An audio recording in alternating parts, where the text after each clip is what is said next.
Salut les amis et bienvenue sur ma chaîne de podcast Qui l'eût cru. J'espère que vous passez tous et toutes une agréable journée. Aujourd'hui c'est un grand plaisir d'accueillir un nouvel invité. Il nous vient de La Réunion et j'ai eu l'occasion de l'en entendre parler puisque ma fille Morgane est une de ses élèves, puisque Morgane est devenue depuis professeur de yoga, et donc elle a reçu toute sa formation de professeur de yoga avec monsieur Cyril Checker, ça fait très très américain. Bonjour Cyril, comment ça va?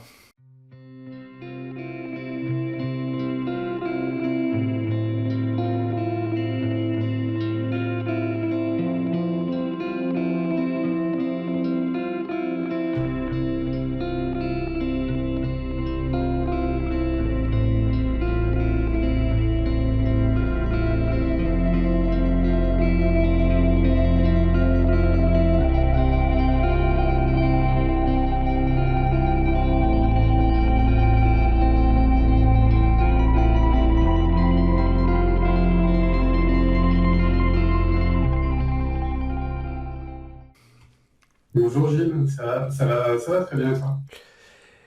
Voilà, bah écoute, moi ça va super bien. Et on va en profiter pour faire un peu le tour de toute ton expérience, parce que hier tu m'as envoyé un email qui m'a bien détaillé tout ce que tu as fait ces dernières années, et je l'ai lu très attentivement. Et j'étais vraiment surpris par ta détermination et ton courage vis-à-vis de tout ce qui t'est arrivé depuis 2018. Alors dis-moi, qu'est-ce qui t'a motivé à lancer Yoga Saint-Pierre, qui est donc ton école de formation, en arrivant à La Réunion début 2018? Alors en arrivant à La Réunion début 2018, je voulais pas lancer d'école de formation, je savais pas que j'allais faire ça. J'avais une petite idée parce que je me disais, mais dans l'enseignement du yoga, on pourrait faire beaucoup mieux. Autour de moi, je voyais que l'enseignement avait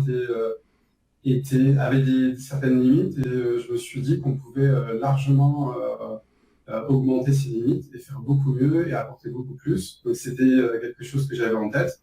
Mais quand je suis arrivé à La Réunion au début, j'avais juste pour idée de faire une école de yoga. Et comment as-tu pris la décision de rester à La Réunion et de créer un studio de yoga plutôt que de partir en Thaïlande ou à Bali? Parce qu'apparemment, tu m'as dit que tu es allé plusieurs fois en Thaïlande, à Bali, ainsi qu'en Inde. Alors pourquoi ce choix de rester justement à La Réunion?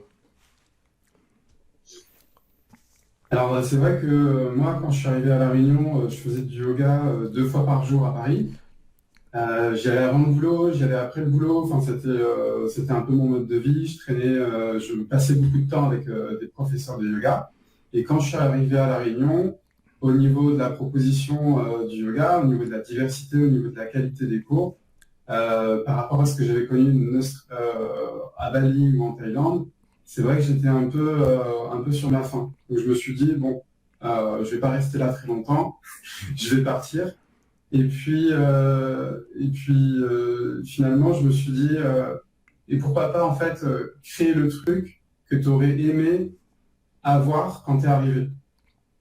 D'accord. Donc, c'est-à-dire un studio de yoga avec des profs qui viennent enseigner dedans, avec des cours de qualité, avec un état d'esprit où on donne beaucoup aux élèves. Donc, c'était ça l'état d'esprit que j'avais et que j'ai voulu implémenter et installer là où j'étais. Donc, si j'ai bien compris, lorsque tu arrives à La Réunion, tu t'es aperçu qu'il y avait un gouffre entre la qualité de l'enseignement que tu avais reçu à Bali, en Thaïlande et à Paris. Et donc, tu t'es dit, ben, c'est peut-être l'occasion justement de relever le niveau de l'éducation du yoga à La Réunion et de créer une école.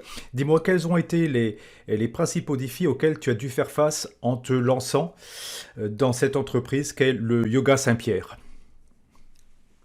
Alors, pour revenir sur ta question, la qualité d'enseignement que j'avais perçue à La Réunion, c'était uniquement ma perception avec le peu de profs que j'étais allé voir. J'étais pas allé voir tous les profs qui D'accord. existaient. Et avec le temps ou avec les mois et les années qui ont suivi, je les ai rencontrés et je me suis rendu compte que finalement, il y avait quand même de super profs sur La Réunion. Donc, j'étais pas le seul à vouloir bien faire. Il y en avait déjà qui faisaient correctement les choses. Mais moi, de ce que j'avais expérimenté à mes débuts, c'était pas ce que j'avais expérimenté. Euh, quelles ont été les difficultés que j'ai rencontrées?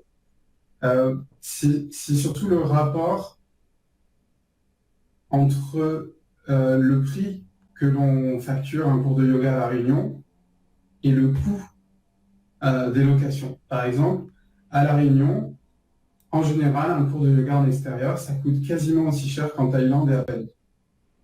Par contre, pour louer un espace, pour acheter du matériel, etc., ça coûte pas le même prix. Et ça, je m'en suis rendu compte très très vite. Et j'ai compris pourquoi il n'y avait pas grand monde qui avait essayé de faire un truc gigantesque, grandiose, etc. Parce que rien que par cette variable-là, c'est compliqué. Alors bon, je te rejoins, c'est vrai que la Réunion, j'adore la Réunion, c'est un peu ma deuxième maison maintenant. Et c'est vrai que la vie à La Réunion est extrêmement onéreuse, notamment lorsqu'on va dans les supermarchés, tout ça, on se dit waouh, les prix par rapport à la métropole, c'est énorme. Et par contre, j'ai eu l'occasion d'aller très souvent chez Decathlon. J'ai trouvé quand même que les prix étaient relativement abordables. Peut-être que ça s'est un peu démocratisé depuis. Dis-moi, pourquoi la qualité des cours est-elle si centrale pour Yoga Saint-Pierre? Pourquoi cette envie de vraiment de produire des cours qui soient de qualité supérieure? Tout simplement parce que bah déjà, même si à Paris c'est exactement le même cas qu'à La Réunion ou qu'ailleurs, quand quelqu'un se déplace, il va à un cours de yoga, il passe une heure et quart, une heure et demie, il repart chez lui. Il a payé. Donc il a payé en temps, il a payé en argent. S'il fait le déplacement, entre guillemets, pour pas grand-chose ou pour avoir quelque chose qui n'est pas aussi efficace que ça pourrait l'être, moi je trouve ça dommage. Autant rester derrière son écran, mettre une vidéo si c'est pour suivre quelqu'un. C'est ce que je me suis toujours dit. Et les élèves qui m'ont suivi aussi pour ça, parce que moi je suis quelqu'un qui n'enseigne pas sur mon tapis, je ne montre pas. Parce que si je montre, restez chez vous, prenez une télé et je vous envoie une vidéo. Bien sûr. Donc j'essaie de ne pas montrer. Donc je me déplace, je guide et j'assiste et je regarde mes élèves. Et je pense que si s'ils font le déplacement et qu'ils payent et qu'ils ont ça, bah ça ils peuvent pas le retrouver chez eux derrière une vidéo ou une manière plus simple. Mais ça c'est quelque chose que on ne peut pas trouver en restant chez soi. Donc je voulais donner quelque chose qu'on ne pouvait pas trouver en restant chez soi. Alors pour rebondir, c'est vrai que ton enseignement transpire à travers l'enseignement que j'ai eu chez Morgan, parce que j'ai regardé beaucoup ses cours. Et j'ai réellement été impressionné par la qualité de ces cours vis-à-vis de beaucoup de cours que j'ai eu l'occasion de voir ailleurs. Moi-même, j'ai enseigné, bon, à mon niveau, hein, le yoga, j'ai dû faire à peu près 700-800 cours hein, de cours de yoga que j'ai enseignés. Et là, j'ai vu vraiment une différence de qualité, une différence d'approche. Disons que cette expérience que j'ai en amont m'a permis de vraiment apprécier la qualité de son enseignement, qui est bah, l'enseignement que toi tu enseignes, hein, c'est qui est ta technique. Alors, est-ce que tu pourrais nous parler de ta première formation avec Mathieu Bolderon et de son impact sur ton parcours? Et tout d'abord, qui est Mathieu Bolderon? Alors Mathieu Boldron, c'est une pointure du yoga en France, Mhm. mais également aux États-Unis. C'est quelqu'un qui a fait une dizaine de teacher training, donc c'est des formations de yoga. Et la plupart des professeurs de yoga en font une, deux, trois, et lui, il en avait fait 10. Et du coup, il a exploré des approches surtout de pédagogie à l'américaine, où on enseignait en prenant soin des élèves, en les considérant, en les regardant, en essayant d'apporter quelque chose en étant hors de son tapis. Donc ça vient de là, cette guidance. Donc cette première guidance, cette première partie de mon enseignement vient de là. Et ce que ça m'a apporté, c'est de faire vraiment directement une différence dans l'esprit et dans la tête des personnes qui venaient à mes cours. Euh, comme tu as pu le dire, la plupart des enseignements ne sont pas dans cette approche-là forcément. Et quand tu as fait plein de cours et que tout d'un coup, tu as quelque chose de radicalement différent, où tu sens que c'est que tu es regardé et qu'il y ait une présence que tu n'as pas d'habitude, ça fait la différence tout de suite. Et c'est ça qui a fait la différence tout de suite, moi, en 2, 3, 4, 5 mois, pour créer une communauté rapidement. Alors évidemment, j'étais déterminé, motivé, j'avais qu'un but en tête, mais ça m'a énormément aidé de faire cette première formation. Et j'avais hésité entre faire celle-là, aller en Inde. Je me suis dit, mais en Inde, je vais revenir avec quoi? D'accord. Pour Pour toi, enseigner. Je vais revenir avec beaucoup de choses pour moi, mais pour donner aux autres, entre guillemets, qu'est-ce qu'ils en savent, eux, de notre fonctionnement occidental? Comment je peux faire marcher quelque chose avec un enseignement qui est déconnecté de mon monde occidental? Donc, je voulais d'abord aller voir un enseignement qui était connecté au monde occidental, parce que derrière, il fallait que je me projette, il fallait que ça marche. d'accord. Donc, en fait, l'enseignement de Mathieu Boldron t'a permis justement d'avoir cette approche qui est adaptée au monde occidental, différemment, disons, de cette approche qui est l'approche orientale, qui est plus adaptée peut-être aux Indiens, avec leur philosophie de vie. Peut-être que le monde Elle, occidental. elle peut être, elle peut être très adaptée à nous, Mhm. mais je pense que dans la transmission pour des Occidentaux, je pense que c'est parfois inadapté. C'est, ça manque de cohérence par rapport à notre culture, ça manque de cohérence par rapport à nos codes, et du coup, la transmission, euh, elle n'est pas naturelle quand tu veux le transmettre à l'indienne. Donc, tu es obligé de le retransformer, toi, pour le donner à des Occidentaux. Ouais, pour l'adapter les Et si tu occidentaux. n'as pas appris à faire ça, euh, potentiellement, ça peut être très délicat de démarrer. Et Mhm. c'est le cas de la plupart des personnes qui font des teacher training en Inde. Ils vivent quelque chose de super et d'important. Mhm. Par contre, dans la transmission, ça coince un peu. D'accord. Parfois, ça coince. Alors, qu'as-tu appris sur les réalités du métier de professeur de yoga en commençant à enseigner? Quelles ont été les premières réalités pour toi dans ton enseignement? Les réalités, alors moi, j'ai commencé à enseigner en extérieur parce que j'avais ce problème des loyers très très chers et que j'avais pas encore suffisamment d'élèves pour payer les loyers. Mhm. Donc, il y avait cette réalité pécuniaire à La Réunion qui est quand même pas si facile à gérer. C'est pour ça que les grands profs de yoga vont à Bali en Thaïlande. Il y a des bonnes rentrées et il y a des petits loyers. Donc ça, c'est la première difficulté. Et quand tu es en extérieur, bah, il y a les gens qui passent, qui matent tes élèves, il y a les Mhm. chiens errants, il y a tout d'un coup une famille qui veut faire un barbecue à côté de ton cours, quelqu'un qui met la musique à fond. Donc voilà, il y a la pluie qui tombe d'un coup et du coup tes élèves s'en vont et te disent merci Cyril, namasté, et puis ils s'en vont. Oh là, le boulot. Donc ouais, ça c'était les premières grosses difficultés. Et puis tout en composant avec le développement marketing, avec la visibilité, la communication, avec tout le matériel que j'apportais, je voulais en même temps faire quelque chose de quali, puis avec les paramètres qu'il y avait au début. Donc ça veut dire que depuis, tu as réussi à trouver un espace qui soit, ou des espaces qui soient réellement bien adaptés à tes cours et qui évitent justement ce genre de problème de personnes qui viennent s'installer à côté, faire un barbecue, ou bien on connaît la Réunion, hein, ils aiment bien la musique et mettent de la musique à fond, donc il a fallu que tu revoies tous tes espaces, j'imagine. Ouais, j'ai voulu. En fait, pour la petite histoire, c'est que je suis allé en Inde 3, 4, 5 mois après avoir enseigné. Et je suis revenu d'Inde. Et contrairement aux idées reçues en Inde, on fait ce qu'on veut, etc., pas du tout. Moi, ce que j'ai vécu en Inde, c'était des ashrams, c'était serein, c'était un cadre qui était propice à la pratique. Il n'y avait pas de bruit, il n'y avait pas de chien, il n'y avait pas de barbecue, ça n'était pas sur la plage, etc. Donc, c'est assez paradoxal parce que c'est mon voyage en Inde qui, quand je suis revenu, je me suis dit, fini de faire des économies sur des loyers ou des choses comme ça. C'est pas normal d'enseigner dans ces conditions-là. C'est pas le cadre qui est censé avoir. Mhm. Et du coup, 10 jours plus tard, je louais une maison très très chère, mais au moins je pouvais donner des cours dans un cadre propice et ça a super bien marché derrière.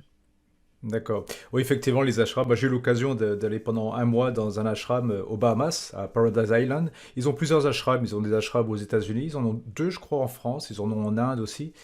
Et pour moi, c'était un bon cantique sur l'enseignement du yoga, puisque ensuite, ça m'a permis de considérablement améliorer la qualité de mes cours. Mais je reste, malgré tout, malgré mes années, enfin, je me perçois en tant que toujours débutant. Voilà.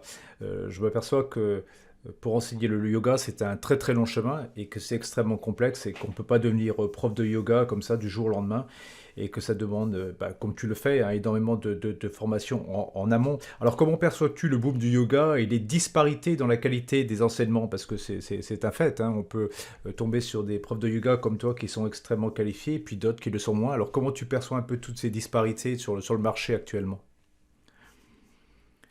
Alors, d'une part, il y a très peu de profs de yoga qui se lancent,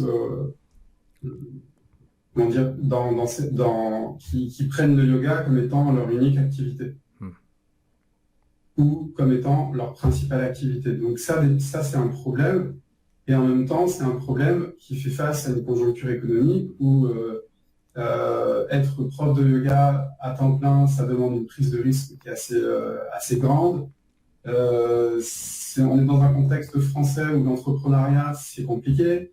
On est dans un contexte où l'entrepreneuriat, c'est même euh, la partie des personnes actives en France que l'on est le moins. Hmm. Donc, c'est vrai que se lancer à temps plein en prof de yoga, ça veut dire je suis indépendant, ça veut dire je suis dans la partie des personnes qu'on va le moins aider, le moins considérer. C'est quand même une prise de risque. Mais derrière, ça va donner du temps pour apprendre, ça va donner du temps pour avoir une grosse expérience et si c'est mis à profit, une grosse expertise.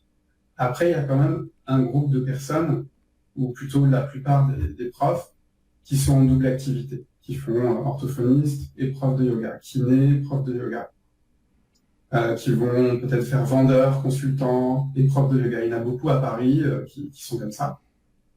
La différence de ce que j'ai vu à Paris avec ce que j'ai pu voir dans le monde, c'est qu'à Paris, ils font leur activité et ils sont à fond dans le yoga. J'ai vu ici des profs qui étaient dans leur activité, on va dire, qui leur assurait des revenus, Mhm. mais derrière, le yoga, c'était une activité noyée dans un ensemble d'activités. Et ça, c'est un gros problème derrière. D'accord. Parce que si le yoga, c'est la cinquième, sixième, septième priorité dans ta vie, tu peux pas être un bon enseignant. Tu peux pas pratiquer de manière soutenue. Tu peux pas t'entraîner comme il faudrait pour être au clair sur les postures, sur la respiration et tout ça. Donc, je pense que la disparité des enseignements ou la qualité des enseignements, elle est aussi liée au choix qu'on fait dans la vie. À un moment donné, si tu veux être prof de yoga, c'est forcément que c'est une passion, ça doit venir en deuxième ou en premier, sinon c'est pas la peine de faire prof de yoga. Tu fais autre chose. Bien sûr, je comprends. Penses-tu qu'une instance régulatrice pour le yoga soit nécessaire et pourquoi? Bah, comme tu as pu le remarquer, comme beaucoup d'entre vous, vous avez pu le remarquer, il y a beaucoup de mauvais médecins et il y a très peu de bons médecins. Des bons ostéos, on les cherche. Des bons kinés, pareil. Et dans tous les corps de métier, il y a des personnes qui sont très bonnes. Et s'il n'y avait pas de personnes très bonnes, ça veut dire qu'il n'y aurait pas de personnes moins bonnes. Donc, il y a toujours des personnes très très bonnes. Hmm. Et dans des corps de métier comme le médical, où c'est encadré, où c'est régulé, où il y a un ministère, il y a encore beaucoup de personnes qui sont un peu à côté de la plaque et d'autres qui sont très bons. Il y a quand même une grande partie qui bat à jour ou qui n'est pas dans une démarche avec une éthique irréprochable. Alors, dans le yoga, où il n'y a pas de ministère, il n'y a pas de cellule de régulation et tout ça, et que potentiellement c'est un monde qui accueille des gens qui vont mal au début, on se retrouve avec une espèce de bazar sans nom, euh, où l'éthique des uns et des autres est très subjective, où chacun fait un peu comme il veut. Donc je pense que à terme, ça sera que positif qu'il y ait un organe de régulation D'accord. qui impose un certain cadre de formation, un certain nombre d'heures, qui impose une certaine qualité d'accompagnement, qui impose quelque chose, quoi, un minimum. Ça ne voudra pas dire qu'on n'aura pas de personnes incompétentes, mais on en aura moins et ça sera moins fake et fourre-tout que ce que ça est aujourd'hui. Parce que le problème, c'est qu'il y a des très très très bons profs de yoga et c'est très compliqué de les remarquer parce que ils sont noyés dans une masse Mm. de folklore qui est difficile à- À gérer. c'est comme si on était dans un brouillard et on cherchait la plante verte, mais on la trouve pas, quoi. Mhm. Je comprends.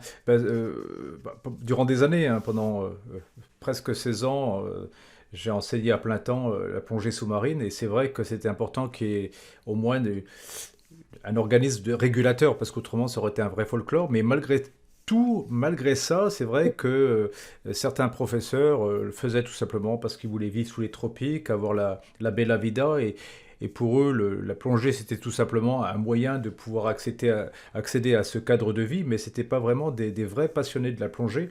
Et parfois, ils pouvaient outrepasser certains exercices pour faire vite, rentrer un maximum de fric, voilà. Alors que parallèlement, il y avait des gars qui étaient dans la plongée et qui savaient pourquoi ils étaient dans la plongée, parce que c'était une véritable passion, et c'est exactement la même chose finalement pour le yoga. Alors comment Yoga Saint-Pierre veille-t-il à la haute considération des enseignants? Comment tu veilles ça?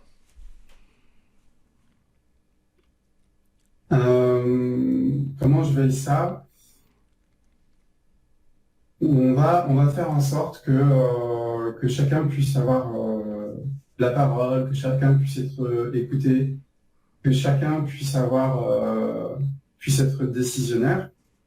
Et on a aussi une manageuse, une ambassadrice qui est une ancienne, qui est élève depuis 5 6 ans, Mhm, qui comprend le fonctionnement du Yoga Saint-Pierre mhm. et qui est là pour être facilitatrice, pour donner, pour donner la parole à tous ceux qui ont envie de faire quelque chose, de créer quelque chose. La haute considération, elle est aussi dans le sens où quand quelqu'un vient vers nous, quand un prof est motivé pour créer des projets, etc., on va essayer de lui renvoyer l'ascenseur x10. Donc de lui montrer que s'il entreprend quelque chose, on va aller vers lui à fond. Et ensuite, au niveau de la rémunération, on est à peu près à 75% de rémunération sur ce qui rentre. Donc si, par exemple, un professeur de yoga dans l'école fait rentrer 100 euros sur un cours, on va lui donner environ 75%, donc 75 euros. Ah, c'est énorme. Ce qui est plutôt unique. Donc la considération passe aussi par qu'est-ce qu'on va donner au prof en fonction de ce qu'il amène. Donc c'est un système qui est basé sur la méritocratie, donc, qui va un peu à contre-courant de ce qui se fait en France. Mhm. Mais je pense qu'on a tout intérêt à créer des systèmes basés sur le mérite plutôt qu'autre chose. Là, je te rejoins tout à fait sur ça. Tu peux nous expliquer comment Yoga Saint-Pierre investit dans la formation continue de ses professeurs? Euh, ce que les professeurs gagnent, comme ils sont bénévoles de l'association en général, Mhm. parfois ils sont prestataires, mais ce qu'ils gagnent, entre guillemets, ça va alimenter un compte, enfin, une sorte de compte bancaire personnel où ils peuvent accumuler de l'argent pour faire des formations, pour s'acheter du matériel, Hmm. ou pour, par exemple, il y a une prof qui est partie en métropole, elle avait accumulé 7 ou 8 000 euros, on lui a fait le virement pour qu'elle puisse développer son école de yoga en métropole, qu'elle puisse acheter du matériel, etc. comme l'association elle a un but de développement du yoga à l'échelle de la Réunion, on l'a élargi à la France et au monde. En fait, tout ce qui va être lié au yoga, en termes de formation surtout, va être remboursé par l'association ou par l'argent qui a été généré par le prof lui-même. Donc, de cette manière-là, on évite de passer par un système où c'est taxé, on évite de passer par un système où il y a des pourcentages qui sont prélevés, qui sont repris, qui sont dispersés. Et ça fait un peu... du coup, ça facilite l'accès à la formation et ça la rend plus rapide, plus fréquente. Donc quand tu as de l'argent disponible plus facilement, bah, potentiellement tu vas faire plus de stages, plus de formations dans l'année que si tu avais de l'argent après les impôts, après Bien sûr. tous les prélèvements d'État, etc. Il reste plus grand-chose. Tu peux t'acheter un peu à manger, mais c'est dommage de pas en profiter. Je veux dire, quand ça passe par tous ces systèmes d'imposition, après, c'est compliqué de se former comme il faudrait derrière. Bien sûr, Voilà. je comprends. Ben, c'est vrai que avec ça, la loi 1901, les associations, c'est vraiment, c'est tout bénef, quoi. Ça permet peut-être de pouvoir avoir, de gérer, de pouvoir mettre en place des actions qui sont cohérentes, qui seraient totalement impossibles autrement avec l'URSSAF et tous les prélèvements qu'il y a avec. Je sais parce que j'ai créé une micro-entreprise, donc je vois tout de suite quel est le niveau de prélèvement déjà pour une micro-entreprise. Alors je n'ose pas imaginer autrement. Dis-moi, quels ont. Disons que ouais, en association 1901, tu n'enrichis pas ton compte bancaire, Mhm. mais tu peux t'enrichir humainement et dans tes connaissances et tout ça, et c'est le principe. J'ai très bien compris, bien sûr. Dis-moi, quelles ont été les formations les plus significatives que tu as suivies depuis 2018? Hein, quelles sont les formations qui ont été les plus importantes, qui ont apporté le plus à ta personne et puis Hein, à ton école? bah, il y a la formation de Mathieu, donc ça m'a donné une première capacité à guider, Mhm. qui était très forte. Il y a la formation avec Krista Cahill, donc c'est une prof américaine qui enseigne un yoga, euh, un mix entre l'Ashtanga et l'Iyengar. Elle a appris avec les premiers élèves occidentaux qui sont allés voir Iyengar. Donc pour ceux qui nous écoutent, Iyengar, c'est un maître indien qui enseignait un yoga très très précis avec les couvertures, les blocs, les sangles. Donc la précision poussée à l'extrême. Et elle, cette prof, elle a appris à intégrer cette précision dans une pratique un peu plus fluide comme l'Ashtanga. Mhm. Donc, Iyengar, c'est la précision poussée à l'extrême, mais plutôt dans du statique. Et elle a réussi à le faire en statique et en dynamique. Mhm. Donc, un enseignement qui était assez exceptionnel. Et elle m'a appris à regarder mes élèves. Mathieu m'a appris à guider. Elle m'a appris à regarder. Elle a entraîné mon œil à tout voir. J'ai appris à regarder l'ossature de mes élèves, leurs limitations, à regarder leurs particularités et à me rendre compte que toutes les poses ne seront jamais les mêmes pour chaque personne. Mais Mhm. c'est beau de le dire, tout le monde le sait, mais comment on le met en application, comment on le fait intégrer à l'élève, ça, il n'a pas beaucoup. Et elle a réussi à m'entraîner l'œil à tout voir. D'ac- Et du coup, l'élève ressent qu'il est regardé, qu'il est compris. Moi, j'ai ressenti beaucoup d'amour Hmm. avec elle et beaucoup de compréhension que je n'avais pas pu avoir ailleurs. D'accord. Et quel rôle donc le mentorat a-t-il joué dans ton développement en tant que professeur de yoga? Le mentorat, Mhm. C'est-à-dire en quoi le fait de recevoir des enseignements par des gens qui ont atteint un très haut niveau en yoga, en quoi cela a-t-il joué dans ton développement personnel en tant que professeur de yoga? et ben pour tout te dire, le développement personnel et le développement, comment dire, stratégique à la réunion de tout ce qui était voilà, business, etc. Mhm. Et aussi personnel, arriver à me gérer mentalement, etc. c'est pas vraiment avec des mentors de yoga que j'ai eu ça, c'est avec le zéro mental, c'est avec Frédéric Vincent. Donc c'est un expert du mental qui, si tu veux, pour résumer, il a mixé toutes les techniques d'hypnose, parce que c'était un enseignant d'hypnothérapie dans les grandes écoles d'hypnose. Mhm. Il a mixé toutes les écoles Vedanta, Advaita Vedanta, toutes les écoles indiennes de non-dualité, dualité, pleine conscience, etc. Il Mhm. en a extrait les structures. Il a laissé le folklore Mhm. Bien sûr. et les histoires là où elles étaient. Il en a extrait la structure et il a créé une méthode de gestion du mental et de compréhension du mental qui est extrêmement efficace et puissante. Et ça m'a beaucoup aidé dans mon développement personnel. Ça Mhm. m'a beaucoup aidé dans la guidance, dans les méditations, dans les respirations. Ça m'a aidé à ne plus projeter mes histoires sur mes élèves, Mhm. à ne plus leur dire ah, bah, tu devrais faire ça, parce que j'ai commencé à poser des questions. Qu'est-ce que tu sens? Est-ce que tu sens plutôt ça, plutôt ci? Et j'étais tout de suite dans un niveau de guidance au niveau de la méditation qui était un niveau de guidance que je n'avais jamais eu avant. Mhm. Et dans le développement business, forcément, quand tu arrives à gérer tes peurs, quand tu n'es plus inquiet, tu ne transmets plus aux autres, tu ne transmets plus à tes élèves, tu ne transmets plus à personne, et tu te gères et tu y vas, quoi. Mhm. Et ça fait une différence. Ça, c'est la plus grande différence qui est pas forcément intuitive aux yeux de tous, mais quand tu n'as plus peur de ne pas réussir, quand tu n'as plus peur d'échouer, quand tu n'as plus ces peurs Qui te qui paralyse. sont quand même assez paralysantes, et ben tu fais d'autres choix, tu fais des meilleurs choix, tu fais pas des choix qui sont basés sur ah, j'ai peur de ne pas avoir du monde, j'ai peur que ça marche Mhm. pas, j'ai peur de pas d'investir et que finalement je vais perdre de l'argent. Il n'y a plus ces peurs-là, donc tu vas et tu vas avec confiance. Du coup, ça génère quelque chose qui est extrêmement positif D'ac- pour se développer. Ah, je Par comprends. exemple, je te donne un exemple. Mhm.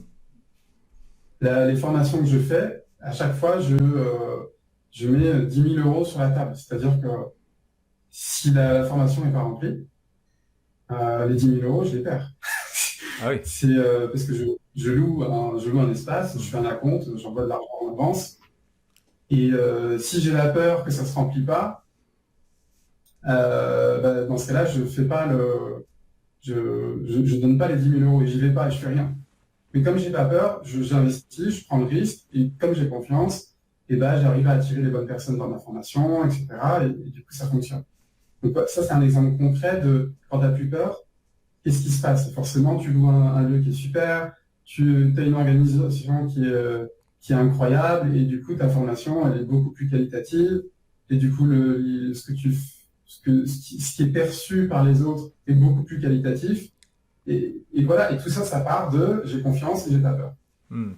Ouais, effectivement, c'est vrai qu'en France, on a davantage peur avec tout ce système qui ponctionne euh, tout est acquis, qui ponctionne l'argent à droite à gauche. C'est vrai que c'est compliqué. Alors, je peux comprendre que des professeurs préfèrent s'installer à Bali ou aux Philippines, où ils n'ont pas ce genre de problème, où les locations ne sont pas chères, où on peut quand même toucher une clientèle internationale. Donc, effectivement, se lancer dans les dom-toms, c'est quand même pas évident. Dis-moi, qu'est-ce qui distingue l'approche pédagogique de Yoga Saint-Pierre des autres écoles? Qu'est-ce qui le distingue par rapport aux autres écoles de la Réunion? Alors, on a exploré beaucoup de traditions différentes. Mhm. Euh,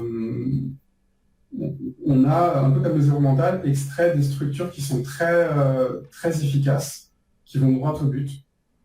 Et on a laissé un peu de côté le superflu qui avait tendance à, à noyer les élèves dans la compréhension de ce qu'on faisait. Mhm. Et donc, on, on ne se revendique d'aucune tradition ou d'aucune école D'accord. particulière. Et ça fait une grande différence parce que ça nous permet de rester très ouverts, très curieux et on ne défend rien. Et quand tu n'es plus en train de défendre quelque chose, ça change quand même pas mal de choses dans ce que tu vas enseigner, dans ta remise en question, dans ton acceptation d'avoir tort, dans ton acceptation que ce que tu as fait, c'était pas exactement ça qu'il fallait, et de pouvoir remodifier, de pouvoir s'améliorer. Mm. Quand tu défends pas une tradition ou quelque chose, c'est quand même beaucoup plus simple. Et du coup, tu as juste l'état d'esprit de je veux donner le maximum d'efficacité, je veux donner le maximum de bienveillance et d'amour, je veux donner le maximum de résultats à mes élèves, je veux qu'ils se sentent mieux, je veux qu'ils arrivent à progresser, je veux qu'ils arrivent à voir la vie avec beaucoup plus de force, à voir les challenges avec beaucoup plus de légèreté. Et ça, pour leur donner ça, il y a juste l'état d'esprit qui compte. Il n'y a pas besoin de se revendiquer d'une école ou quoi. Donc, on a cette exigence de bien faire, de donner le maximum, mais après, on va essayer enfin, on se revendique de rien pour pouvoir garder cet état d'esprit efficace Parce- dans ce combat. sur ce que tu dis, je rebondis tout à fait parce que souvent on me posait la question, mais quel type de yoga tu enseignes? C'est quoi ton yoga? C'est quoi le nom de ton yoga? Je dis, il n'y a aucun nom, c'est tout simplement le ressenti et tout ce que j'enseigne, je le partage avec vous et c'est le ressenti après des années d'expérience et de pratique. Et c'est ce que j'ai envie de transmettre. Et d'ailleurs, mes élèves, j'en avais beaucoup. Après, j'avais 20, 30 élèves par cours.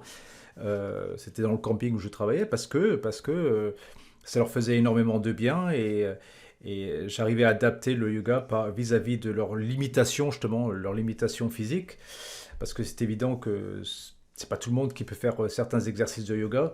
Donc j'arrivais à centraliser tout ça, à enseigner tout ça, et pour moi, ce n'était pas du tout un yoga spécifique. J'enseignais tout simplement, je l'appelais Yoga Gilles, et pour moi, ça allait très très bien comme ça. Dis-moi, quels sont les principaux défis pour créer une... Après, Oui, pour, je te coupe, hein. Pour en revenir à ce côté, on se revendique de rien. Pour autant, on, c'est important de comprendre pourquoi ont été faites les choses et pourquoi elles ont été faites de cette bien manière-là. sûr. Je te donne un exemple. La série d'Ashtanga, la série 1 d'Ashtanga, c'est un docteur en Ayurveda qui s'appelle Krishnamacharya qui l'a créé avec un de ses élèves, Patrick Joyce. Et le principe de la construction de la séquence, elle est basée sur une branche posturale de l'Ayurveda, Mhm, où on va mettre de la force là où il y a de la faiblesse, où on va assouplir là où c'est tendu, etc. mhm, Et toute la pose, toutes les poses au niveau énergétique, etc., d'un point de vue ayurvédique, quand tu as cette compréhension-là, c'est important de le comprendre. bien sûr. Parce que c'est pas juste des poses qu'on fait, on fait à sa sauce, à son ressenti. Non. Quand tu as compris ça, cette science qu'il y a derrière, tu y vas avec ça. Mhm, Tu gardes quand même la tradition. C'est juste que bah, peut-être que tu vas pas parler trop de philosophie parce que le public que tu as autour de toi, il n'est pas ouvert à ça. Peut-être que la méditation à la fin, il y en a, ils sont en train de péter un plomb mhm, quand ils ferment les yeux pendant 5 minutes, donc c'est peut-être pas adapté pour eux. mhm. C'est juste ce calibrage par rapport à pourquoi ça a été fait à cette époque-là, qu'est-ce que je peux garder et par rapport à ce qu'il y a maintenant. Mhm. Bien sûr, je comprends. Bon, ceci dit, quand j'enseignais le yoga, j'avais quand même bon, été dans un ashram pendant un mois à fond, et puis ensuite j'avais regardé et étudié énormément de vidéos de profs de yoga, donc ensuite je l'avais adapté par rapport à moi, et puis je travaillais beaucoup sur mon ressenti, donc j'essayais de transmettre mon ressenti, mais vis-à-vis de ce que fait Morgane maintenant, suite à tes cours et ton enseignement, j'ai vu quand même une grande différence. Et c'est la raison pour laquelle j'étais intéressé justement de faire ce podcast avec toi. Dis-moi, quels sont les C'est principes... c'est quoi, Oui, c'est- c'est quoi la différence que tu as, bah que tu vue alors la différence que j'ai vue justement, c'est le fait que moi, quand j'enseignais le yoga, je participais avec les élèves de manière que je puisse moi-même ressentir les effets des postures. Tandis que ce que j'ai remarqué avec Morgane suite à ton enseignement, c'est que vraiment, elle ne fait pas le yoga, elle se déplace, elle corrige en permanence, elle essaie de ressentir ce que chaque élève ressent. Et j'ai trouvé cette approche pédagogique extrêmement efficace. Donc parfois il y avait des positions, je pensais les faire correctement, elle venait là me corriger, etc. Bon, ceci dit, j'ai arrêté euh, le yoga depuis, enfin ouais, sérieusement depuis 3 ans parce que j'ai eu une double pubalgie suite à des travaux que j'ai faits et sur des constructions de terrasses. Et donc deux pubalgies énormes. Je ne savais pas ce que c'était vraiment une pubalgie et j'ai voulu ignorer la douleur et pendant 2 mois c'était vraiment la torture et j'ai tellement tiré dessus que bah, depuis je suis encore handicapé avec un adducteur qui n'a pas réussi à se remettre vraiment en place. Donc je fais tout pour étirer, pour le renforcer, etc. Et c'est vrai que ça me bloque sur énormément de mouvements que je pouvais avant exécuter avec facilité. Voilà. Euh, Tout simplement. Donc, enfin bref, pour y revenir, c'est que vis-à-vis de l'enseignement de Morgane, j'ai trouvé que c'était très très bien justement le fait qu'elle se déplace, qu'elle essaie de voir à peu près quelles sont tes douleurs, quelles sont tes limitations, et ce pour chaque personne, et j'ai trouvé ça très très bien. Chose que je ne faisais pas spécialement lors de mes cours. J'allais de temps en temps regarder, mais pas avec la même intensité que le fait Morgane. Et à côté, j'ai vu quand même des positions, des postures qui sont beaucoup mieux travaillées. On sent qu'il y a derrière, il y a quand même euh, des connaissances qui sont plus approfondies. Voilà, il faut rendre à César ce qui est à César. Dis-moi, quels sont les... Je pense, ouais, je pense que c'est. J'en ai parlé avec des personnes du CrossFit et de la danse, qui sont venus dans les cours. Et pour eux, ce type d'enseignement, il est tellement rare qu'il faudrait aussi l'amener dans le CrossFit et dans la danse. Parce Oui, que ça apporterait énormément à ce milieu. ah, je suis persuadé, ouais, bien sûr. Là où il y a une demande physique, là il y a une demande de sollicitation des articulations, des insertions, etc.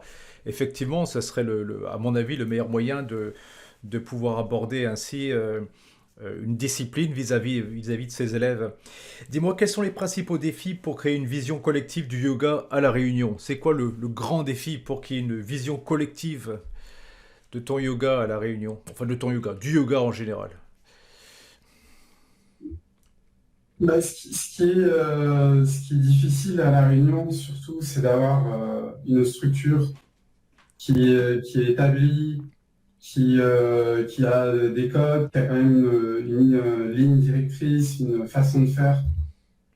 Parce que, il y a des loyers qui sont chers, encore une fois, parce que c'est assez compliqué de mettre en place quelque chose de physique, un lieu où tout le monde puisse se retrouver, etc. Donc, parce qu'il n'y a pas ça, et parce qu'en fait, c'est aussi facile de construire une page sur Facebook en 10 minutes, tu mets un petit logo, on voit pas ta tête, et puis tu vas sur la plage. Donc, c'est tellement plus facile de faire ça que, bah, en fait, chacun fait un petit peu dans son coin parce que c'est plus facile de faire dans son coin. Si c'était plus facile de le faire en collectif, par exemple, un endroit, il y a des endroits au monde, bah, à Paris, tu peux pas aller dans un parc. Il pleut, il y a du monde partout, et si tu fais trop de cours de yoga, tu te fais virer par la police. Donc tu peux pas faire ça. C'est plus compliqué à Paris, par exemple, ou même à Singapour, ou dans des endroits comme Hong Kong, d'aller faire ton petit yoga dans ton petit coin avec ta page Facebook. Donc c'est plus facile dans ces zones-là d'aller dans des studios, dans des structures qui sont déjà établies. Et à La Réunion, bah, comme il n'y a pas ça, ça te fait un peu, chacun fait ce qu'il veut. Et à l'échelle de l'île, ça crée quelque chose de très désigné. Donc, ouais, le challenge, il est là, de faire comprendre que, en tant que prof de yoga, vous avez tout intérêt à vous organiser, à vous impliquer, à prendre des risques ensemble pour construire un truc digne de ce nom. Parce que derrière, quand ça marche, bah, c'est 1000 fois plus serein pour tout le monde. Pour le prof, parce qu'il est dans un cadre propice, parce qu'il a du matos professionnel, parce que les élèves peuvent aller dans un endroit où ils sont en paix, en sérénité. Et voilà, le challenge, il est plutôt là. Il n'y a pas des possibilités d'avoir des aides avec l'État pour la création justement d'un lieu qui soit adapté pour les profs de yoga à La Réunion, un ou des lieux? Peut-être qu'il y a des possibilités. Alors nous, on a regardé les financements possibles, etc. C'était pas il n'y avait pas grand-chose. Hmm. Ça veut dire que Il n'y avait pas grand-chose. c'est assez Et c'est difficile. un peu Pas. j'ai un peu l'impression que on est un peu dans il va falloir créer le monde que tu veux voir Hmm, apparaître à la Réunion, quoi. Depuis le début, c'est un peu ça. hmm. Tu veux qu'il y ait ça, bah, il va falloir le faire. Ah, Parce que si tu le fais pas, personne ne le fera. C'est un peu ça. d'accord, bien sûr, ouais. Moi, je comprends. Ouais, oui. Ça, c'est un peu dans les dom-toms. J'ai toujours vu ça un peu dans les dom-toms. C'est assez compliqué Et de créer des choses. ouais. Et mon idée là-dedans, c'est d'aller vers la création d'une boîte intérim pour prof de yoga, D'accord? où il serait super bien payé et où on pourrait avoir une sorte de certification comment dire, où on peut assurer à l'entreprise ou à la structure qui accueille le prof de yoga que ce prof de yoga est bien formé, qu'il sait enseigner, qu'il va transmettre quelque chose qui va potentiellement être déterminant pour la vie d'entreprise ou des personnes qui prennent le cours. Donc si on est capable d'assurer ça à des structures et de les mettre en lien avec un prof de yoga et de bien les payer, et évidemment tout le monde a besoin de gagner sa vie, de prendre un petit pourcentage, je pense que ça pourrait créer une sorte d'union. Et je- moi, je tends vers ça. Mhm. Je tends vers ça parce que ça m'appelle, parce que j'ai envie qu'un prof de yoga s'en sorte, j'ai envie qu'il puisse vivre de son métier, j'ai envie qu'il puisse vivre de sa passion. Et je pense que le besoin est énorme, aussi bien pour les élèves, pour ceux qui sont assis, pour ceux qui sont jeunes, pour ceux qui sont perdus, pour ceux qui n'ont pas fait de sport et qui ne peuvent pas en faire parce que la compète c'est trop dur pour eux, etc. Mhm. Pour ces personnes ont besoin de profs de yoga compétents. Et en même temps, les profs de yoga compétents ont besoin de clients pour pouvoir vivre de leur métier et pas finir vendeur ou consultant ou avocat ou notaire alors qu'ils n'ont pas envie de l'être. Voilà. Je pense que il y a un besoin qui est énorme et je veux le remplir avec ce projet, ce Le, type de projet. le- Et ça résoudrait aussi la problématique de ce côté un peu désuni partout. Mhm. Pourrais-tu nous parler de la formation de professorat Réinventez-vous que tu as créée? Alors, quand j'ai voulu créer la formation de professeur, c'est parce que j'avais du mal à trouver des professeurs pour l'école de yoga. Mhm. Ça c'est la principale raison. Et je voulais partager une aventure humaine avec d'autres profs, d'autres formateurs que j'apprécie énormément. Mhm. Donc, il y avait Nicolas Chénard et il y avait Audrey Beauméa. Donc, c'est une prof de Marseille que je fais venir tous les ans. Et en fait, c'est des moments humains uniques avec des personnes très compétentes. Et je voulais faire une formation à plusieurs dans cet état d'esprit, d'union, avec un bon cuisinier, de la bonne Mhm. nourriture, qui soit quelque chose, voilà, quelque chose hors du commun où c'est pas juste venez, vous allez payer, je suis formateur, et puis au revoir. Donc ouais, c'était premier besoin, j'ai besoin de profs quali pour l'école de yoga. Et deuxième besoin, j'ai envie de créer une aventure humaine avec des formateurs que je connais et, et faire ça ensemble. Bien sûr. Alors, quel est ton rapport avec la nourriture en tant que prof de yoga? Parce que moi, bon, à titre personnel, c'est un chemin personnel. Je l'évoque assez souvent, c'est que je fais entre 16 et 20 heures de jeûne tous les jours et je suis végétalien et crudivore, donc à 90%. Je me nourris énormément de green smoothie. Bon, quand je fais un green smoothie, hein, c'est un litre, hein, c'est pas un petit green smoothie, énormément de micronutriments, etc. Donc, c'est assez complexe pour le commun des mortels. Et tous les matins, quand je me lève, je prends du plasma de Quinton pour me apporter les minéraux des hautement bioassimilables qui sont ionisés. Et ensuite, je bois du thé, etc. Et généralement, je prends mon premier repas vers 13 h, 14 h, parfois 17 h, en fonction de mon envie. Donc, Morgane m'a parlé justement de la formation qu'elle a fait avec toi, la dernière formation, et de l'importance de l'alimentation. Alors, est-ce que tu es végétalien? Est-ce que tu es végétarien? Est-ce que tu es flexitarien? Ou comment manges-tu en règle générale?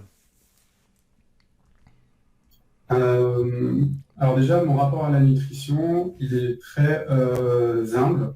Ça fait 9 ans que je me suis intéressé au sujet. Mhm, Et au début, je suis sûrement passé, comme la plupart des personnes, dans un extrême, depuis un extrême à un autre. mhm, Donc, du jour au lendemain, plus de viande, plus de poisson. Je suis devenu vegan assez rapidement, puis vegan un peu extrémiste, mhm. à vouloir imposer les choix à tout le monde. Et puis après j'ai fait un peu marche arrière. Et puis maintenant, je suis plutôt végétarien. Je mange des œufs, je mange pas de poisson, pas de viande, mais voilà, produits laitiers de temps en temps. Et j'ai vraiment ce regard, j'ai vraiment du recul sur la nutrition parce que c'est quelque chose qui bouge beaucoup. Mhm. C'est un peu comme le yoga, c'est dépendant de beaucoup de paramètres chez la personne. Mhm. C'est souvent à la personne de trouver son propre régime, son propre équilibre parce que elle a un microbiote, elle a un estomac qui est différent des autres, elle a un historique qui est différent des autres, elle a des déchets qui sont différents des autres. Donc il y a des lois qui sont un peu générales. Mhm. Et après, dans le détail, ça reste quelque chose de très individuel. D'accord. Moi, je te rejoins là-dessus, hein. C'est vrai que vouloir imposer on va dire un régime alimentaire à une personne, c'est complètement stupide. C'est à elle ensuite de se trouver. Moi, j'ai trouvé une manière de m'alimenter qui me correspond. Et pour moi, la plus grande victoire que j'ai pu voir à travers ce changement alimentaire depuis presque 12 ans maintenant, eh bien, c'est la quiétude. Je suis beaucoup plus calme, généralement, beaucoup plus serein, moins dans la peur, etc. Et pour moi, ça, c'était vraiment la plus grande victoire, plus que sur le plan physique. Euh, voilà. Dis-moi, comment assures-tu de bonnes conditions matérielles, financières et humaines pour tes enseignants? Parce que bon, il y a toi, mais ensuite pour tes enseignants en dehors. Bon, c'est vrai que tout à l'heure on en a un peu parlé. Tu m'as dit que tu pouvais débloquer de l'argent parfois à partir de l'association, ils pouvaient cumuler des points, etc. On peut en reparler un peu? Oui, bah, en fait, dans cet assaut, tous les bénéfices, entre guillemets, on va les réinvestir dans soit le développement, donc des fois, on a besoin de logiciels pour faire tourner Mhm, les réseaux, pour faire tourner les sites et les référencements, etc. Donc ça, c'est moi qui gère. Et on a, la plupart du temps, tous les ans, on va acheter un peu de matériel, on va acheter des armoires pour bien ranger le matériel, on va acheter mhm, des stores pour le soleil, on va faire en sorte, ah tiens, il y a de la pluie qui passe un peu ici, on va demander aux propriétaires des lieux de faire construire une petite palissade en bois, ici ou là. Donc on est toujours dans un peu cet état d'esprit aux petits oignons pour qu'il puisse y avoir des qualités d'enseignement les meilleures possibles. mhm. Et surtout quand un prof se dit, ah là, c'était ça, ah là, il y a eu de la pluie, etc. Et ben en fait, on va gérer le rapport humain avec la structure que l'on loue. D'accord. Donc on va leur faciliter ce truc de, ok, tu te plains, tu peux te plaindre comme tu veux avec les mots que tu veux. Mhm, T'as pas besoin de filtrer, t'as pas besoin de faire attention. Nous, on est là, on va s'en occuper. mhm. On va s'occuper pour faire passer le message de la bonne manière s'il le faut, ou d'aller réparer, ou d'apporter un matériel supplémentaire, ou d'apporter une amélioration. D'accord. Et en général, les demandes sont entendues et on fait en sorte que ça se fasse. Mhm. Alors, Donc ça, c'est la base de fonctionnement. la base de fonctionnement, d'accord. Dans ces- Et toi, à ton niveau, comment tu rends le yoga accessible à un public plus large à La Réunion? Notamment, utilises-tu beaucoup les réseaux sociaux pour te faire connaître? Est-ce que ces réseaux sociaux ont un bon impact à ton échelle? Alors, on a utilisé les réseaux sociaux, Mhm. on les utilise, on les entretient, disons, mais c'est plus trop quelque chose de prioritaire. D'accord. Ce qui est prioritaire maintenant, c'est un peu plus le bouche à oreille. Je pense que dans un milieu ultra concurrentiel comme le yoga, je pense que c'est toujours ce sera toujours la qualité des cours qui fera le meilleur marketing. D'accord, le Donc ça bouche-oreille. sert à rien de faire un énorme marketing si les cours sont de mauvaise qualité ou si on n'a pas l'état d'esprit de donner le meilleur. Mhm. Donc ça, c'est le premier marketing. Et puis après, on essaie en ce moment d'aller voir des écoles pour proposer des cours dans ces écoles.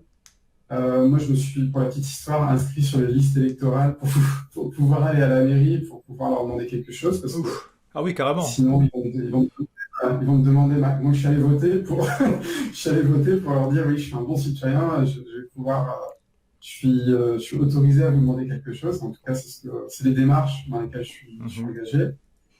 Et ouais, en public, par exemple, un public défavorisé, moi, je vais accepter de gagner un peu moins.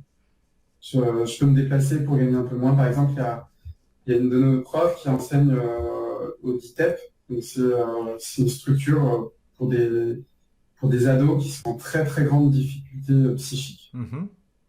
Et elle est là-bas, elle gagne pas beaucoup, mais elle y va. Il y a trois, quatre ados. C'est très compliqué d'enseigner à ces personnes-là. Elle y va, elle enseigne quand même pour eux parce il y a quand même une partie qui est réservée de notre temps, de notre volonté de développer des publics défavorisés.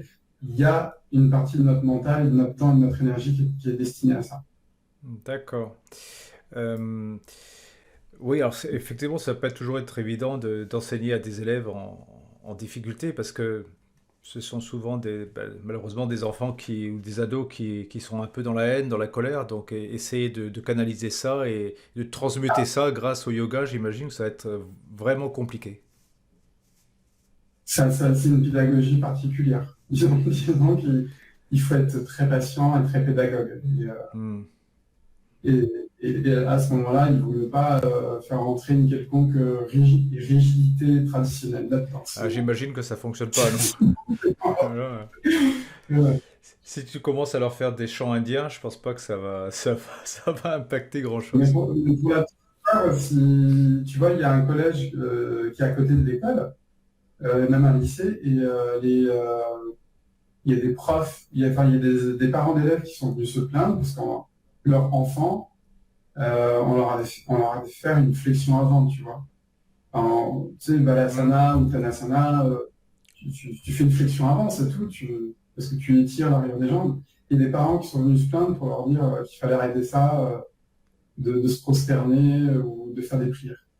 Ah oui, Donc, c'est un peu le problème de la Réunion avec son côté multiculturel. Il y a de tout, hein, la Réunion, des bouddhistes, hindouistes, faire musulmans, des amalgames, on va dire. Des amalgames qui sont présents. des amalgames, ouais. Il n'y en a pas énormément, mais il y a des cas comme ça où ouais, faut Hmm. faire attention à ce qu'on dit, surtout ce qu'on chante. Ah ouf, waouh. Et ouais, c'est vrai il y a aussi des communautés musulmanes, des communautés hindouistes, bouddhistes, chrétiennes, catholiques. Enfin, il y a toutes les religions à la Réunion. Là, c'est un vrai melpote. Ouais, il y a toutes les religions, c'est un des endroits où les religions vivent peut-être le mieux Hmm. ensemble au monde. Donc ça, c'est une véritable richesse. Mais vivre ensemble, ça ne veut pas forcément dire je vais voir l'autre. Mhm. Ça veut dire je tolère l'autre, tu peux faire du bordel et du bruit dans la rue, je te dirai rien parce qu'on vit ensemble. Mhm. Mais ouais, aller au cours de yoga et penser que c'est pas ta religion et tout, ça c'est moins ok.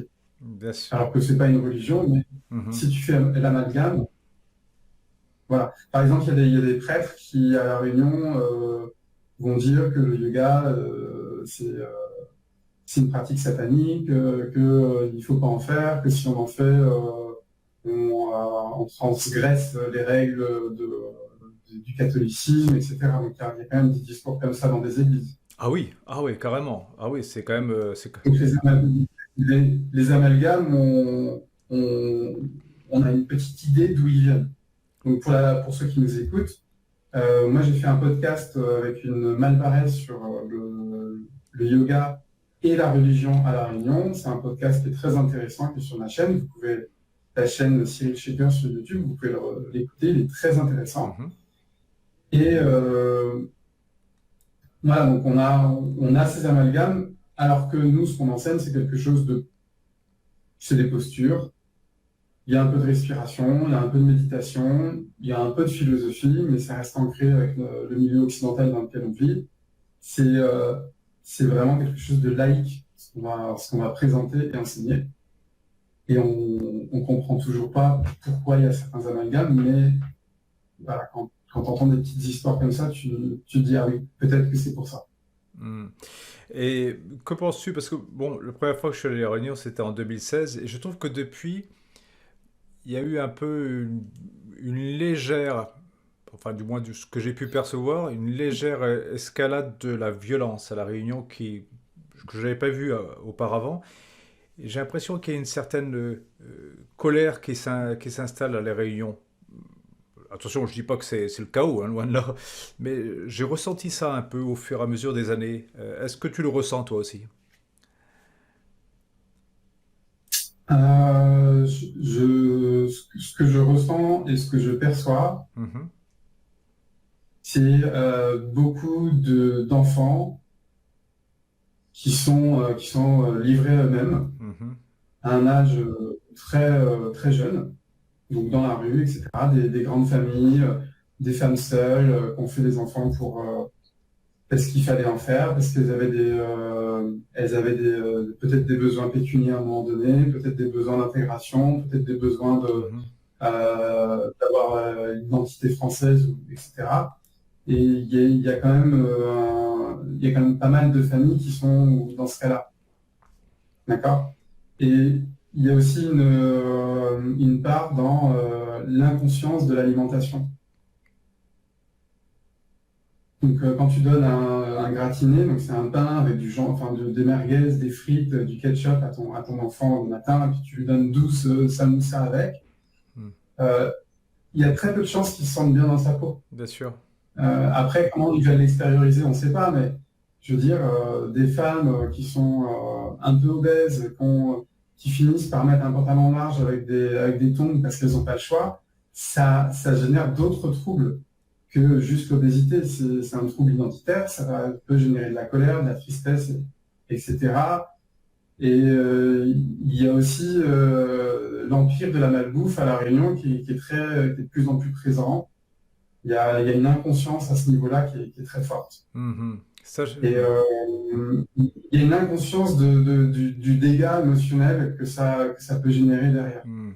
Parce que quand tu te sens pas bien dans ta peau, eh ben, ça va se répercuter à un niveau mental. Et quand ça se répercute à un niveau mental, derrière, on ne sait pas comment ça se manifeste, mais ça se manifeste. Mhm. Mais j'ai remarqué effectivement que de plus en plus les jeunes mangent très très très très mal. À La Réunion, je suppose que c'est pareil sur les autres départements d'outre-mer. C'est catastrophique. Et Et puis, il y a aussi parfois je me sens bien dans ma peau. Non, non, c'est bon, je me sens bien dans ma peau. T'as envie de leur poser la question, mais viens, on va faire des analyses pour voir. On va faire une prise de sang pour voir. mhm. Il y a ce côté où cette auto-persuasion de non, c'est bon, je suis bien, je suis bien, je suis bien, comme ça, je fais rien. Mhm. Pour eux. Alors, on va continuer un peu parce que là, on s'était un peu égaré. Dis-moi, quelles sont les variantes innovantes du yoga que tu proposes, comme le yoga danse ou le CrossFit yoga? Tu pourrais nous parler de ces différentes variantes que tu proposes dans tes cours? Alors, c'est des variantes qui sont proposées par par d'autres profs. Donc, par exemple, le yoga dance, c'est proposé par une danseuse Mhm, qui a fait beaucoup de danse, qui connaît les problématiques de la danse, qui connaît les problématiques des danseurs, mhm, les blessures, les compensations articulaires et tout. Donc, elle va proposer un yoga pour nourrir la partie du danseur qui est en eux, mais leur apporter la conscience corporelle qui va les protéger, qui va les prévenir des blessures, mhm, qui va peut-être changer leur état d'esprit sur l'esthétique de la forme et les faire rentrer un peu plus dans le ressenti et un peu plus dans cette justesse au niveau corporel pour qu'elles puissent danser ou pour qu'ils puissent danser le plus longtemps possible dans leur vie sans finir avec une prothèse de hanche. Donc c'est plutôt cet état d'esprit-là dans le yoga danse. Le CrossFit Yoga, il n'est pas encore, entre guillemets, déployé. Mhm. On a une pratiquante de CrossFit qui fait beaucoup de CrossFit, qui fait des compétitions, etc. Et il y a énormément de problématiques liées au CrossFit. Donc beaucoup de problèmes de mobilité au niveau des épaules, Mm. d'ouverture, beaucoup de force dans des zones et très peu dans d'autres, etc. Donc le CrossFit Yoga, ça va être aussi un espace où on va pouvoir nourrir les personnes qui viennent avec l'état d'esprit qu'on peut retrouver dans le CrossFit. Donc l'état d'esprit communautaire, où tout le monde s'encourage, etc. Mais en leur apportant, encore une fois, cette conscience des problématiques du CrossFit et répondre en même temps aux problématiques du CrossFit à travers le CrossFit de yoga. Donc une partie où on nourrit la partie du CrossFitter qui est en toi, Mhm. et une autre partie où on résout aussi la problématique liée au CrossFit qu'on peut retrouver plutôt qu'on peut retrouver au CrossFit. Donc c'est ces démarches-là qu'on essaie d'implémenter dans l'innovation. Mm. Donc pas faire n'importe quoi, hein. Pas juste Bien sûr. allez on fait un truc, on met des poids et on y va, puis on fait ce qu'on veut. Bah, j'ai eu l'occasion de regarder, puisque je vais souvent à la salle de musculation, de regarder les cours de CrossFit. Parfois, j'ai peur, hein. Je vois des gens qui font des mouvements, mais extrêmement dangereux, très mal maîtrisés. Et ouais, le CrossFit, je pense qu'il faut déjà avoir une bonne base en musculation, une très bonne base en musculation. C'est mon avis, hein, avant de se lancer dans le Je CrossFit. pense qu'il faut encore plus que dans n'importe quelle Mm. discipline, il faut avoir des très bons profs. Ah oui, là, oui. Et il y a des très bons profs de CrossFit, effectivement, ça court pas les rues, mais quand le prof de CrossFit est très bon, il va ralentir, il va adapter, il va faire en sorte que tu fasses les choses correctement. Mm. Mais c'est sûr que si le prof n'est pas 100% et totalement impliqué pour que tu ailles bien, ça peut dériver dans ce que tu as pu observer, c'est-à-dire des mouvements répétitifs qui sont mal faits avec Mm. des poids sur les épaules, etc.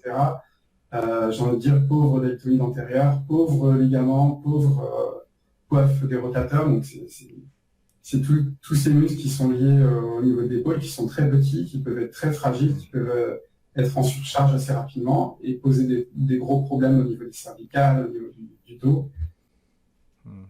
Encore une fois, allez voir un bon prof. C'est ça, C'est tout ce que je vous encourage à faire.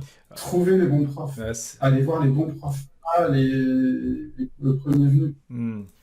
C'est toujours récurrent, c'est toujours la qualité de l'enseignement. Dis-moi, quel impact espères-tu que Yoga Saint-Pierre aura sur la vie des Réunionnais? Alors, ça peut paraître un peu présomptueux d'avoir un impact sur la vie des Réunionnais, mais en tout cas de pouvoir apporter une réponse aux problématiques du monde dans lequel on est. Mhm. Euh, on sait très bien que on est de plus en plus dans le mental, on sait très bien qu'on est de plus en plus stressé pour pas grand-chose, on est de plus en plus fragile, on est un peu instable aussi dans nos choix, de qui on est, qu'est-ce qu'on fait, où on va, etc. Et répondre aussi aux problématiques musculo-squelettiques qui sont assez fortes, beaucoup de sédentarité, beaucoup de surpoids, beaucoup de moments dans la journée où ça bouge pas, où on est assis, etc. Du coup, ça génère beaucoup de faiblesse dans les fessiers, du coup dans le bas du dos, Mm. beaucoup de faiblesse dans le haut du dos, du coup ça ferme, ça fait mal, ça renferme sur soi, etc. Donc, juste répondre à ces problématiques-là, sur le moyen et long terme, ça peut déjà améliorer beaucoup la vie des Réunionnais. Et après, s'ils veulent aller dans quelque chose de plus philosophique, etc., pourquoi pas. Mais juste, il y a déjà beaucoup à faire là-dedans, donc Mm. se concentrer là-dedans et être efficace là-dedans. C'est Parce qu'après, on peut s'éparpiller et se diluer, quoi. Mais c'est pas le but. c'est vrai qu'il y a beaucoup de Réunionnais bon, il y a des Réunionnais qui sont ultra sportifs, hein, parce que j'aime beaucoup aller faire des marches à chaque fois que je vais à la Réunion avec Morgan, on en profite pour faire des tonnes de marches. Donc on rencontre effectivement des Réunionnais qui sont ultra sportifs. Mais paradoxalement aussi, il y a énormément de Réunionnais qui ne bougent jamais de leur endroit, qui ne font aucun sport, qui ne connaissent pas euh, bon, le Piton des Neiges, qui ne connaissent pas même Mafat, qui ne connaissent pas le Piton de la Fournaise, qui ne font pas cet effort de visiter leur île et puis de se bouger, de faire du sport. Et ouais, ça serait sympa si plus de Réunionnais peut-être s'engageaient à vraiment profiter à fond de leur île. Bien sûr, et surtout, le point qui est important de souligner, c'est que quand tu n'as pas fait de sport toute ta vie ou quand tu n'as pas fait de sport depuis 5, 10 ou 15 ans, c'est compliqué d'aller faire un Bien sport sûr. et de se retrouver avec des gens qui en ont fait depuis 20 ans, 10 ans, qui ont cette culture du sport dans leur vie. Et c'est là que le yoga est cool. C'est que tu arrives, tu fais un peu de sport, mais il n'y a pas de compète. Tu n'es pas jugé. On va s'occuper de toi, on va être bienveillant, tu vas y aller à ton rythme. Mhm. Ça sera à l'échelle de ce que tu peux faire, etc. Et petit à petit, ça renforce. Petit à petit, tu te reconstruis. Petit à petit, tu tailles ton corps de l'intérieur et ça se voit aussi à l'extérieur. Pour faire un peu une petite synthèse de tout ce que tu as dit, pourquoi la puissance de l'union collective est-elle si importante pour toi?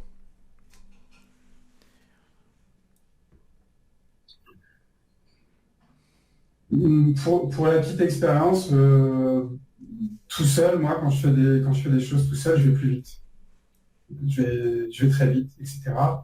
Mais je passe à côté de beaucoup trop de détails pour aller loin. Hmm. Et le fait d'avoir pu, par exemple, faire une formation avec d'autres personnes qui m'ont donné des idées, des points de vue, qui m'ont recadré à des moments où j'allais faire n'importe quoi, etc., c'est très important pour aller loin. Pour faire quelque chose d'efficace à grande échelle, tout seul, c'est impossible parce que on a besoin d'avoir un miroir, on a besoin de quelqu'un de plusieurs personnes avec différents regards qui puissent nous dire ou nous donner des conseils sur le chemin qu'on est en train de prendre, est-ce qu'il est bon, est-ce qu'il n'est pas bon, est-ce qu'il peut être amélioré, et nous donner des idées, etc. Hmm. Nous ouvrir des portes. Et je pense qu'à plusieurs, on peut ouvrir plein de portes en même temps. Hmm. Certes, on a l'impression d'aller moins vite, mais c'est un peu comme au foot. Si tu fais des passes, potentiellement, le ballon va plus vite à l'autre bout du terrain que si tu essayes d'y aller tout seul et de dribbler tout le Oui, monde. c'est sûr. Mhm. C'est un peu ça. Ouais, c'est ce qu'on dit. Si tu veux aller vite, va seul. Si tu veux aller loin, il faut aller ensemble. Dis-moi, quels sont tes projets futurs pour Yoga Saint-Pierre? Qu'est-ce que tu projettes pour le futur? Est-ce que tu as plein d'idées, plein de concepts que tu as envie de lancer? J'ai pas trop de... Les concepts que je veux lancer, en général, il n'y en a pas beaucoup, justement pour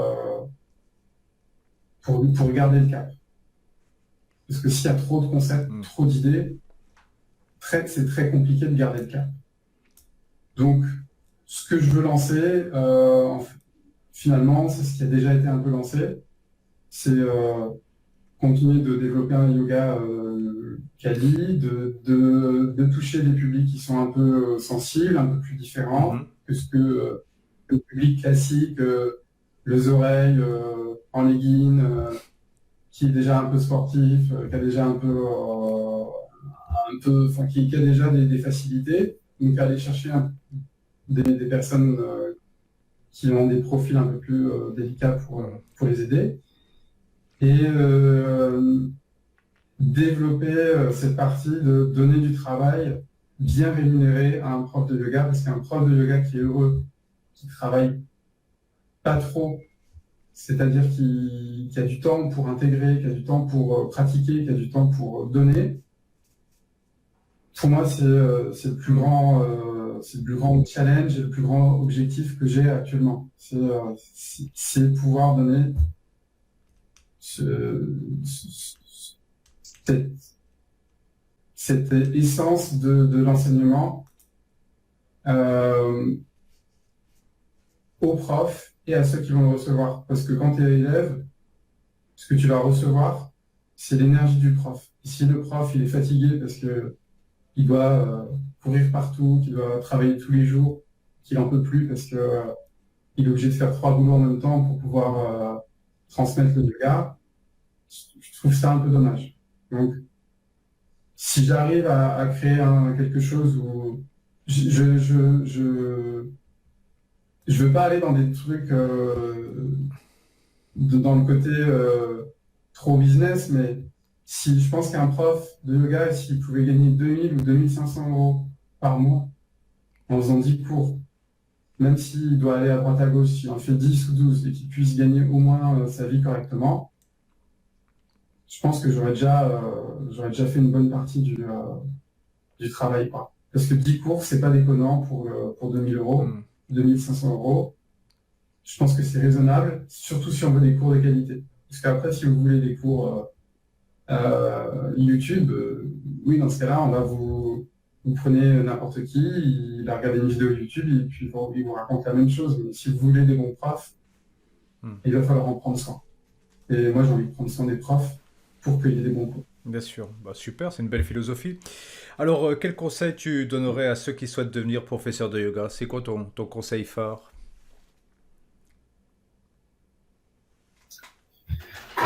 Le conseil phare, c'est sachez où vous mettez les pieds. Mhm. Choisissez très très bien votre formation. Euh, Surtout en rapport à ce que vous voulez faire derrière. Si vous ne voulez pas du tout enseigner, derrière, entre guillemets, faites une formation qui va vous nourrir vous. Si vous voulez enseigner derrière, faites une formation qui va vous permettre de bien enseigner et de faire la différence. Mhm. Parce que derrière, c'est ça qui sera le plus important. Bien sûr. Bah oui. Et si vous voulez enseigner, il va falloir pratiquer un peu comme il va falloir, je pense que c'est important d'avoir l'état d'esprit d'un sportif de haut niveau et cette discipline-là. Pas forcément l'entraînement en tant que tel comme un sportif de haut niveau, mais tous les matins ou tous les jours, je vais me consacrer à une pratique de yoga, que ce soit des respirations, de la méditation, du postural, mais je vais m'y consacrer parce que un prof qui ne pratique pas, pour moi, il ne peut pas enseigner correctement. Hmm.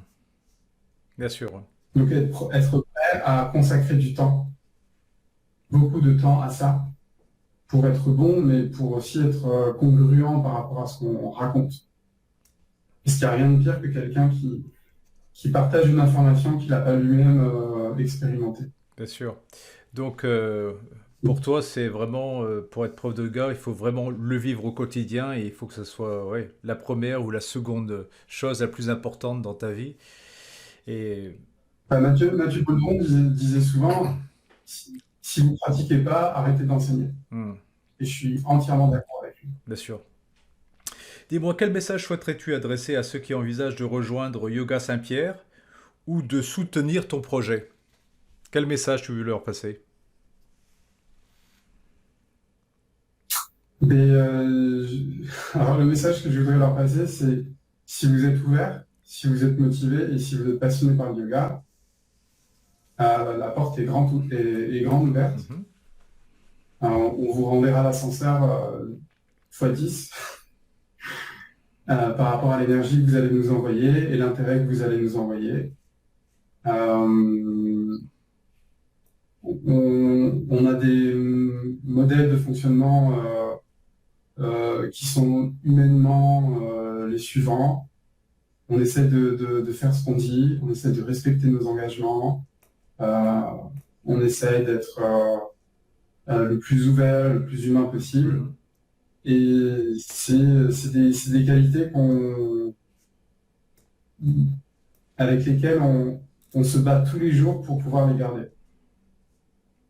Voilà. Donc si par exemple il y a un peu d'argent à gagner, mais que derrière on va devoir ne pas respecter sa parole ou mettre de côté l'humain, on n'y va pas. D'accord. Donc, Donc c'est pour ça que c'est un peu lent aussi. Notre développement, c'est que on ne peut pas faire l'impasse les qualités humaines que l'on veut garder. Parce que c'est la base, hein. Hmm, Sans ça, c'est pas la peine pour nous de continuer. bien sûr. Euh, Tu vois, je ne sais pas si tu as lu ce livre de Leonard Orr sur l'immortalité. Mais bon, il est qu'en anglais, hein. C'est un livre que j'ai eu l'occasion de télécharger. Et c'est un livre qui fait à peu près 160 pages, 170 pages. Et donc, il parle un peu de sa rencontre avec tous les grands maîtres immortels qu'il a eu l'occasion de rencontrer lorsqu'il était en Inde sur plusieurs décennies, et notamment sur la fin des années 70. Et moi, ce que j'ai trouvé intéressant dedans, c'est que, en fait, il parlait de l'importance de la purification par le feu. Et selon lui, si les gens vivent un peu plus longtemps maintenant par rapport à avant, c'est surtout par rapport à l'innovation de l'accès de l'eau, de pouvoir prendre une douche plusieurs fois par jour, etc. Donc pour lui, ça purifie le corps et puis également le feu. Euh, Vis-à-vis de tout ça, tu n'as jamais imaginé un ashram où à côté les gens pourraient bénéficier de soins, ben, admettons, avec l'eau, des soins avec la purification par le feu, tout ça. Tu n'as pas imaginé ce genre de concept où tu pourras intégrer le yoga et tous ces éléments qui sont donc l'eau, le feu, l'air, bien sûr, la respiration et la terre. T'as jamais pensé à un concept qui serait basé un peu sur ça? Si, j'y ai pensé, mais j'ai rencontré beaucoup de supercheries dans ces milieux-là. Mhm,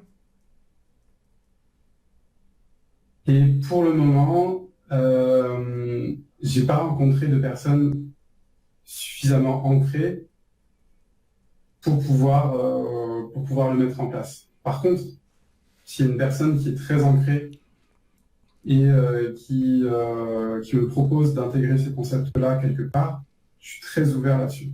d'accord. Alors, Quand je te dis une personne ancrée, j'ai déjà eu des personnes qui m'ont parlé de ça, etc. Tu leur donnes un rendez-vous le vendredi à 10h dans un café, ils viennent pas. ah, Et à 16h, tu reçois un message, oui, j'étais pas là, j'ai pas pu, sinon on peut se faire ça jeudi prochain. Bon, ok, jeudi prochain, quelle heure? À midi. Bon, t'arrives au truc, à 11h55, oui, je suis à Saint-Gilles, t'avais rendez-vous à Saint-Pierre. Donc Saint-Gilles et Saint-Pierre, c'est 60 km. Je suis à Saint-Gilles, je peux pas avoir le temps. Bon, ok. Et hmm, après, cette personne-là va te dire, oui, puis en fait, si ça se fait pas, c'est que ça doit pas se faire. Voilà, donc tu vois, des gens comme ça, oui. Hmm. et ça abîme ce genre de pratiques qui peuvent être, qui peuvent être très bien. Donc quand je rencontrerai des personnes qui me parleront de ça et Hmm, que je considérerais ancrées, bah, pourquoi pas, bien avec sûr. plaisir. Je pense que ça apporte beaucoup, par exemple, le nettoyage au vent, quand tu prends ton vélo ou quand tu prends ton scooter et que tu fais un petit tour, tu sens que tu es bien après, Mhm, parce que tu as été nettoyé avec l'élément du bien vent. sûr. Tu sens une certaine fraîcheur. Mhm, Ou quand tu prends, je sais pas, un bain de boue, je sais pas s'il y en a qui ont pris des bains de boue. mhm, Voilà, tu prends un bain de boue, moi je suis allé en Israël, tu as la mer Morte, tu as les bains de boue. mhm. Tu prends ton bain de boue, tu te enfin, t'en as partout et tout. Puis après, quand tu te nettoies, tu as une certaine fraîcheur. C'est pas l'eau.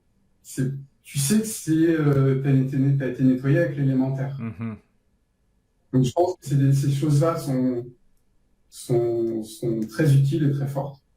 Après, avec un connaisseur qui arrive et qui sait de quoi il se parle, avec plaisir. Mhm.